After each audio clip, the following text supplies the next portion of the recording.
Salmo 74, versículo 4. Irmãos, eu não sei exatamente em que situação, quando que Davi escreve esses salmos, mas eu posso acreditar, com base naquilo que ele está dizendo ali, que já não havia mais profeta e que os lugares santos estavam sendo destruídos e assolados pelos inimigos. Eu posso imaginar que seja naquele período, naquela época, em que Saul promoveu uma grande perseguição contra Davi, inclusive matando os sacerdotes, né? E no templo. Então eu acredito que seja nessa época, uma época como essa, e provavelmente ali era Saul, porque ele faz uma citação de que quem era o rei de Israel, né? O rei de Israel é o Senhor, né? Então esse é o nosso rei, esse é o grande rei, né? O grande rei é o nosso Deus. Então nós vemos aqui que é uma situação muito complicada pela qual Davi passou, muito difícil, porque ele era rei já ungido pelo homem de Deus, né? E mas Saul ainda estava com o trono, Saul ainda possuía o cetro. E quem é que ajudava? Quem é que dava, de certa forma, uma proteção para Davi? Era Samuel. Mas Samuel morre. Samuel partiu. E com a morte de Samuel, nós vemos que até Saul ficou desorientado e foi buscar até Pitonisa, né, para ver se conseguia falar com Samuel, para saber o que ele ia fazer. Claro que ele não sabia o que ele ia fazer. Ele não tinha Deus no seu coração. Ele não andava com Deus. Uma pessoa que não anda com Deus, ela não sabe realmente o que vai fazer. Ela toma as suas decisões segundo as suas próprias experiências, segundo aquilo que ela julga, que ela acha que vai dar certo. E vai fazendo. Às vezes dá certo, né? Deu certo para fulano, vou fazer também, quem sabe dá certo. Ah, deu certo para Beltrano, vou fazer também, quem sabe isso também dá certo. E aí a pessoa vai seguindo as suas próprias experiências e ela vai tomando determinadas atitudes e vai fazendo. Mas Davi não era assim. Davi era um homem que ele era guiado por Deus, ele tinha suas falhas, como todos nós temos, somos passivos de erro, mas ele era um homem que ele era guiado por Deus. Então, quando eu trago isso para a igreja hoje, eu vejo duas situações dentro da igreja. Eu não vou falar que eu vejo duas igrejas, que Jesus disse que só existe uma igreja. Mas quando eu examino o texto sagrado, eu vejo duas. Examinando o texto sagrado, eu vejo duas. Eu vejo a igreja temporal e atemporal. Eu vejo a igreja temporal, que é essa igreja física que está aqui, e eu vejo a igreja atemporal, que é a igreja espiritual. A igreja espiritual é aquela que vai morar no céu. A temporal nem sempre, nem todas, né? Porque a palavra de Deus diz que nem todos que dizem Senhor, Senhor, herdarão o reino dos céus. Então, o céu é algo muito presente na vida da igreja atemporal, ou seja, na igreja espiritual, a igreja mística do Senhor. Para esta igreja, o céu é muito presente. Ele é muito sério, ele trata o céu com muita responsabilidade. Para a igreja temporal, a igreja que é uma igreja física, mas não é a igreja mística, para ela o céu é uma coisa muito distante, muito futura.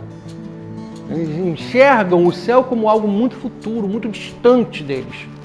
Por quê? Porque eles querem viver ao máximo o que é possível viver nessa terra. E amam tanto viver que querem todos os prazeres que a terra promove para eles. Mas a igreja mística, ela olha para todos os prazeres do mundo e enxerga o quão efêmero ele é, o quão passageiro ele é. E almeja não esses prazeres, mas almeja aquilo que o Senhor preparou para nós. Ou seja, almeja a eternidade, almeja a igreja mística, ela almeja o céu. Ela deseja aquilo que os olhos não podem ver, né? Aquilo que os ouvidos não ouviram, porque existem coisas para nós reservadas que ainda não ouvimos. Existem coisas reservadas para nós que nós não conseguimos nem mensurar, nem lendo as profecias nós conseguimos idealizar como elas são. Nós vemos às vezes pessoas pregando e falando que nós vamos morar em um céu onde as ruas são de ouro, onde os muros são de pedras preciosas e, enfim, nós imaginamos uma tamanha beleza através desse poema, porque isso é poético. Mas, na realidade, isso nos traz uma ideia tão fabulosa daquilo que Deus preparou para nós, que representa o quê? Que todas as riquezas do mundo não são nada, ou seja, serão pisadura dos nossos pés, que é o ouro, o metal mais desejado pelos homens, ele vai ser o quê? Ao soalho dos nossos pés. E as pedras preciosas que homens matam e brigam por elas serão o quê? Muros. Qual a importância nós damos aos muros da nossa casa? Né? Nós só tratamos eles com a importância de segurança. Né? Somente, não, isso aqui é só para impor um limite entre o mundo lá fora e este mundo que eu construo aqui dentro, na minha vida, na minha casa, na minha família. É a preservação. Então, no mais, o muro você faz o quê? Você quebra e reconstrói. O muro racha, né? O muro você tem que às vezes pintar, ou quando ele é todo de piso você tem que substituir os pisos. Então ele não tem tanta importância na vida da gente. Ele é necessário, mas não é tão importante na vida da gente. Então nós só mensuramos o céu como algo assim. Tem lugares no países como na América, daqui pertinho da gente, na América, né? Que não tem muros. As casas são divididas, são separados, os terrenos são separados. Por quê? Por ordem, por respeito. Olha só, eu respeito o seu quintal, eu não entro, não ultrapasso o seu limite por respeito. Olha que coisa mais linda, olha que construção, né? Não tem muro. Ninguém invade o espaço de ninguém, né? As pessoas, elas vivem dentro de um contexto onde não tem respeito, ninguém respeita nada. Ninguém respeita o limite de ninguém. Mas lá na glória não vai ser dessa maneira. Então, nós, a igreja mística do Senhor, nós vivemos este mundo, passamos por ele, fazemos as coisas que são necessárias, aquilo que são as nossas obrigações, os nossos deveres, mas aos nossos olhos eles se projetam à eternidade. Eu acordei pela madrugada e o Senhor me deu essa palavra. E me chamou a atenção para duas situações. Dois reinos, como o reino de Saul e o reino de Davi. Dois reinos. Um reino que na realidade era o temporal, que era um reino onde o homem que governava, onde o homem tomava as decisões, e um reino onde é Deus quem governa, onde um homem está ali como uma figura, como uma ferramenta para ser usada por Deus. Então que nós possamos também ser esta igreja, porque nós temos duas igrejas.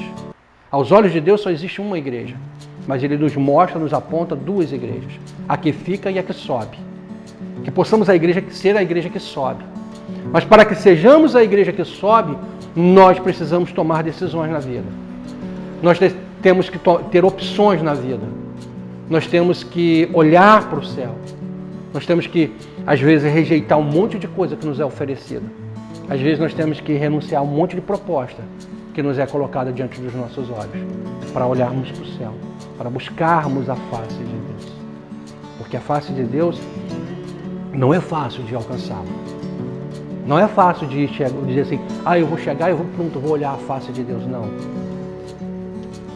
Se nós olharmos fisicamente para Deus, nós somos consumidos, né? No exato momento. Mas buscar a face de Deus, assim como Jó, né? Que ele só ouvia. Ouvia é quando alguém fala. Ouvir a experiência dos outros. Ouvir a experiência dos outros, não é nossa experiência. Então, quando eu digo vermos a face de Deus, é construirmos as nossas experiências com Deus. Não viver a experiência dos outros.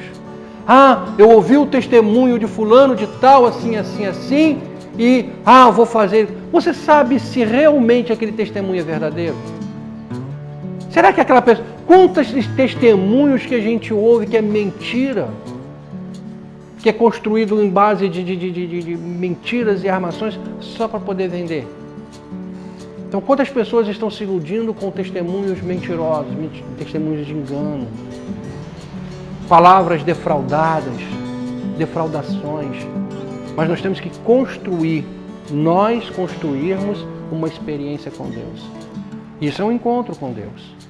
E quando nós construímos uma experiência com Deus, nós normalmente passamos por essa experiência e saímos melhor. Sempre saímos melhor. Deus, ele não pega ninguém para bater, para humilhar, para envergonhar. Quando Deus, ele abate uma pessoa, ele faz como ele fez com Saulo, né? Que é Paulo. Ele abate para colocá-lo de pé. Ele abate porque aquele homem velho tem que ser ali desmanchado e nascer um novo homem. Aquele homem tem que morrer, tem que ser sepultado. O velho homem tem que ser sepultado. A nossa natureza, ela tem que ser sepultada. Para que então a natureza divina, ela cresça em nós. Porque Jesus diz, né, nascer da água do Espírito, né, como ele fala para Nicodemos. Então nós precisamos nascer da água e do Espírito e sermos uma nova criatura. Então, o sangue de Jesus, nós que estávamos separados, longe, sem direito, sem herança, agora nós estamos perto. Portanto, Ele é a nossa paz, a qual de ambos os povos fez um, e derribando a parede de separação que estava no meio, na sua carne, desfez a inimizade, isto é, a lei dos mandamentos que consistiam em ordenanças para criar em si mesmo dos dois um novo homem, fazendo a paz, deixando a velha natureza, né? Deixando aquele velho homem, nascendo um novo homem, né? Louvado seja Deus. E pela cruz reconciliou ambos com Deus em um corpo, matando com ela as inimizades. E vindo ele evangelizou a paz a vós que estáveis longe e aos que estavam perto. Porque os que estavam longe e estavam perto são os judeus e os gentios, tá? Os que estavam perto são os judeus e os que estavam longe os gentios, tá? Porque por ele ambos temos acesso ao Pai em um mesmo Espírito, é o Espírito de Cristo, né? O Espírito Santo de Deus, né? Assim que já não sois estrangeiros, nem forasteiros, mas concidadãos dos santos e da família de Deus.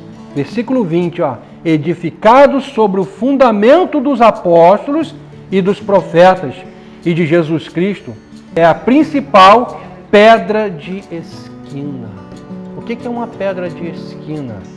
A pedra de esquina é um fundamento de uma casa. Uma casa sem fundamento, ela faz o quê? Ela cai, né? Ela desaba. Então, quando nós éramos gentios, nós estávamos separados do concerto de Deus. Nós éramos gentios quando nós andávamos segundo o nosso curso, na nossa velha natureza, nós estávamos separados de Deus.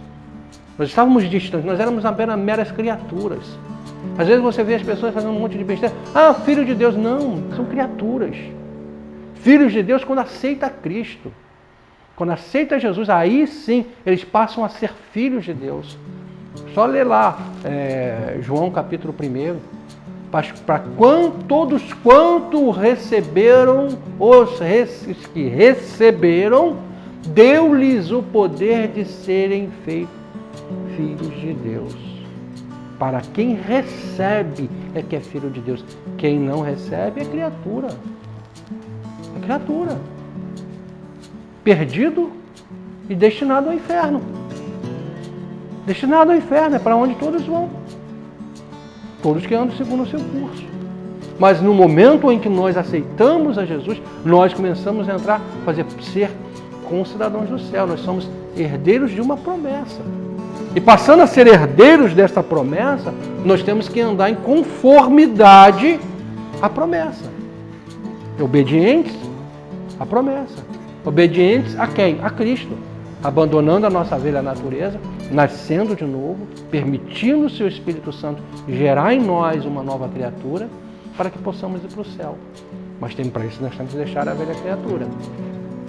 Continuar carregando, que nem a tartaruguinha, ela anda com aquele casco, né? Pesado, né? A gente não vai conseguir ir para o céu com esse casco, com essa bagagem pesada, né? Não sei se vocês viram, né, o filme, tem um livro, né? O Peregrino, né? O Peregrino, o cristão, quando ele vai caminhando, né, em direção à cruz, ele vai carregando uma bagagem enorme, né, uma bolsa muito pesada, né? Quem lê o livro é até mais interessante do que você ver um filme. O filme, ele é muito sucinto, né? Então ele vai carregando uma bagagem enorme, e aquela bagagem pesada, aquela bagagem enorme que o cristão carrega, é deixada na cruz, no momento em que ele reconhece, no momento em que ele entende, né, que ele compreende o caminho. Porque até então ele sente o chamado, ele sente que ele tem que ir, mas ele encontra milhares de dificuldades. Mas ele entende o chamado, ele começa a ir. Então acontece na vida da gente, na vida do cristão é essa. Entendemos o chamado e vamos até Cristo. Mas a bagagem não existe na nossa vida, né? O fardo, né? Então o fardo ele tem que ser abandonado, ele tem que ser deixado. Mas ele vai ser deixado na medida em que nós nos aproximamos da cruz. Na medida que nós chegamos a Cristo, ele começa a nos mostrar, esse fardo tem que ser jogado fora, isso tem que ser jogado fora, aquilo tem que ser jogado fora. E você começa a sentir leve. O seu coração começa a se tornar mais leve. Você começa a perceber que você verdadeiramente, que tudo aquilo que você vivia não valeu a pena, que agora verdadeiramente você tem vida. Porque você estava andando, que a gente, quando não temos a Cristo, nós pensamos que estamos vivendo. Mas na realidade nós estamos apenas sobrevivendo. Apenas isso. Viver verdadeiramente em Cristo, porque aí você tem a esperança. Você tem a certeza da vida. Se eu partir hoje, eu sei para onde eu vou. Aonde quer que eu esteja dentro desse globo terrestre, eu tenho alguém que está ao meu lado. Constantemente, eu não fico só. Você não está só nunca. Nunca. Podem te abandonar, pode a família te abandonar, amigos te abandonar, pode todo mundo te abandonar, mas Cristo não te abandona. Você pode ser rejeitado por todos, mas Cristo não te rejeita. Então você tem a esperança de ter alguém ali ao seu lado, que te sustenta, que te guia, né? Mas no momento em que você coloca a sua confiança nele, ele abre as portas para você, e na medida que você suporta também, ele não vai abrir uma porta que você não suporta atravessar por ela. Ele abre portas que você suporta. Ele tem cuidado de nós, né? Então, nós vemos aqui no texto que foi lido, né, que é o Salmo 74, nós vemos que ali que duas situações, onde a igreja está assolada, né, as coisas santas estão destruídas, quebradas, os homens têm entrado, atravessado, como homens de machado no meio dos arvoredos, quebrando tudo, destruindo tudo, jogando tudo por terra.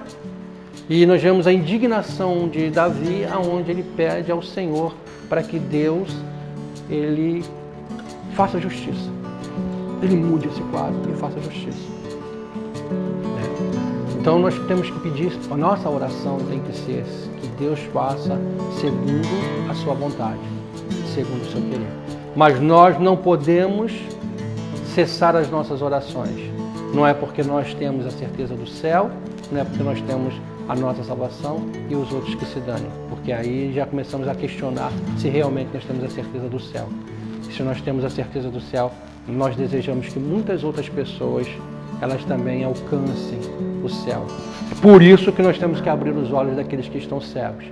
Por isso que nós temos que, como luz do mundo, mostrar a luz de Cristo a todos.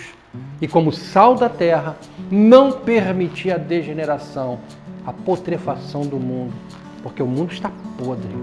Quando falamos aqui no início, as coisas que estão acontecendo, essa promiscuidade em que os homens estão vivendo, o certo deixou de ser certo e o errado, ele começa a ser certo, os valores estão totalmente invertidos. né? Os homens eles estão cedendo cada vez mais à corrupção. A todos os meios nós encontramos corrupção e que só a graça e a misericórdia de Deus. Amém, irmãos? Então, que possamos ser esta igreja, assim como Davi, que era um homem segundo o coração de Deus, e a igreja, ela é segundo o coração de Deus, que possamos ser a igreja. Não ser mais uma igreja, mas sermos a igreja de Cristo. Amém?